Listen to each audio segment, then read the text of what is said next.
Hi అండి. అందరూ ఎలా ఉన్నారు? నేనైతే చాలా బాగున్నానండి. ఈరోజు అన్ని ప్లెయిన్ బ్లౌజులే కుట్టామండి 5 బ్లౌజులు. కానీ 5 బ్లౌజులలో ప్లెయిన్ బ్లౌజులలో మాకేం ఒక రూపాయి కూడా కనిపించదండి.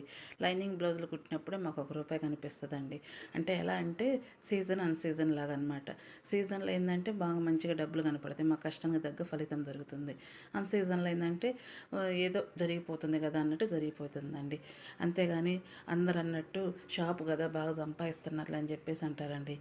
షాప్ అయినా సరే దాంట్లో ఉన్న కష్టాలు నష్టాలని అన్నిటినీ నెగ్గగలిగితేనే షాప్ నిలబెట్టుకోగలుగుతామండి. అంతేగాని కష్టం వచ్చింది కదా అని చెప్పి షాప్ తీసేస్తే లాభం వచ్చినప్పుడు మళ్ళీ పెట్టుకోవాలంటే కుదరదు కదండి. ఏదో మీకు చెప్పాలనిపించింది చెప్తున్నానండి. నా కష్ట సుఖాలన్నీ మీతో షేర్ చేసుకోవాలనిపించింది. మంచి మంచి డిజైన్స్ నాకు ఎదురయ్యే అనుభవాలు అన్నీ మీకు చెప్పాలనిపించిందండి. సరేనండి, మరి నా వీడియోస్ కొంచెం లైక్ చేయండి, షేర్ చేయండి. ఉంటాను మరి. బాయ్.